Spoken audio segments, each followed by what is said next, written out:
Hi, I'm Dave Baker here at Meltdown Comics in Hollywood, California. I would like to talk with you about some things that happened in the comic book industry this week. We're going to talk about some Marvel solicits, some DC solicits, Assad Ribic's newly announced project, and Chuck Forsman's Revenger Kickstarter, as well as I'm going to be reviewing Island number 4. So there's a bunch of new Marvel solicitations. The first book up that we're going to talk about is The Punisher, written by Becky Cloonan and illustrated by Steve Dillon. I'm really excited about Becky Cloonan writing this book. Her take on it, which is, quote-unquote, if you're a criminal, Frank Castle as Jason Voorhees, sounds amazing to me. That sounds like exactly what this book should be. You know what I don't really care about? Steve Dillon. He's done a bunch of Punisher stuff. I've seen his version of the Punisher. That's fine.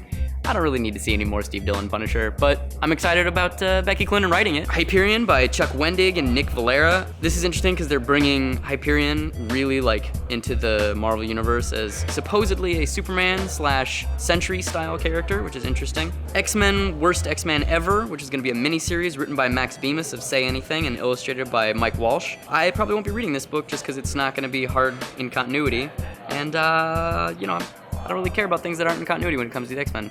Sorry, Max Bemis. And lastly, we have International Iron Man, written by one of my favorite writers, Mr. Brian Michael Bendis, and illustrated by his stalwart compatriot, Alex Maleev.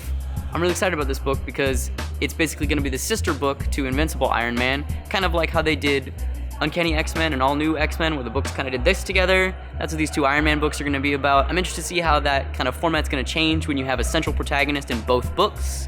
I'm interested to see how that's going to change with Maleev, who, hasn't been on an ongoing in a while. I'm really excited about both of them, though.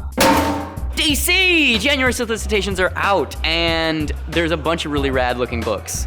Legend of Wonder Woman by Renee DeLiz and Ray Dillon, which is a 9-issue miniseries. It's going to be about Diana uncovering stuff from her past, maybe, or it's an origin story. I don't know. The solicitations are kind of vague, but I'm down with it. It sounds cool, especially because it's a 9-issue chunk. It seems a little strange because usually miniseries are either 6 or 12. And the fact that it's 9, I'm like, what's going on there, DC? What's going on there? Next up, we have Poison Ivy, Circle of Life and Death, numero uno, which is going to be a 6-issue miniseries by Amy Chu and Clay Mann. I'm mostly excited about this just because of Clay Mann.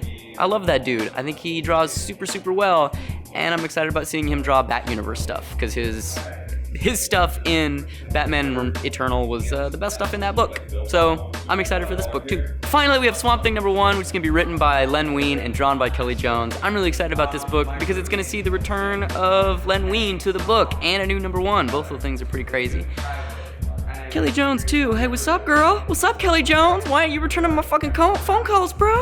What's up? I'm like, hey, Kelly Jones, what's up? How was that 90s vampire Batman? And he's like, go away, Dave. And I'm like, but I'm excited for your new book, bro. Anyway, I'm excited for Swamp Thing number 1.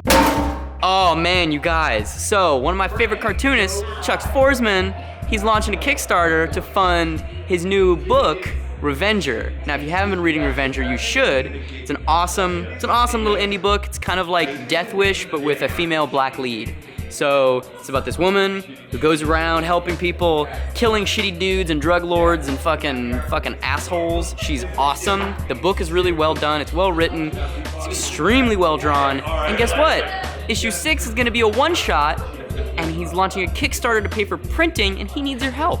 He's like, hey, what's up? I'm trying to do a book. And you're like, hey, what's up? I'm trying to read a book. So you should give him money on Kickstarter, and you could find the Kickstarter like that. Or you could just search Revenger on Kickstarter, because it's well worth your money. The book's great.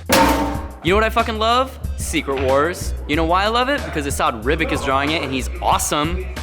But I'm sitting here and I'm like, oh, Assad Ribic, I never want you to leave Secret Wars. I want you to draw Secret Wars forever. Oh, I just love your art. It's so good. And then the internet says, knock, knock, knock. Hey, Dave, what if Assad Ribic was going to take over Metabarons and be the artist for an arc on Metabarons? And I'd be like, that sounds too good, internet. Please don't tease me with this. And then it happened. So Assad Ribic is going to be drawing Metabarons. You're welcome. So the book we're going to be talking about this week is Island number 4. This is one of my favorite comics, being published by Image. It's being basically show-run or edited or whatever you want to put together by Brandon Graham and Emma Rios, two of my favorite cartoonists, who were like, you know what we want to do? We want to have a platform to publish all of our friends and to publish ourselves and to make cool, rad, fuck-off comics that no one else is willing to publish. What? Sign me the fuck up. Every issue of this book so far has been great, and this one is probably the best. In this specific issue, there's a new Pop Gun War by one of my favorite cartoonists, Pharaoh Dalrymple. If you haven't read the first Pop Gun War, please go out and buy it. It's amazing. It's this weird spiritual story about a little kid with wings and this crazy city. There's really no way to describe it other than please go read it because it's gonna be one of the best comics you've ever read. And in this issue of Island, there's 50 pages. 50 pages of Pop Gun War #2. That's crazy. What? You're gonna get 50 pages of a comic and you're gonna get 3 other comics for $7.99. It's like a whole fucking trade for $7.99. It's amazing.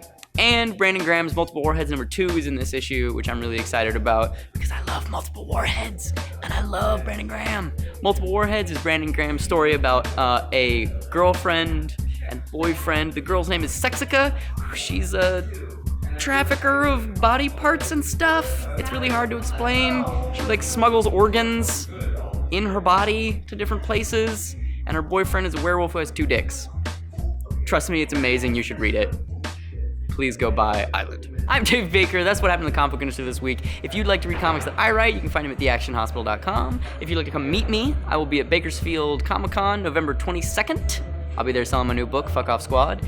If your name is Ken Ives, and you messaged us last week about the Uncanny Inhumans #1, you won it, my friend. So please message us on Facebook, and we will send you your copy of Uncanny Inhumans #1.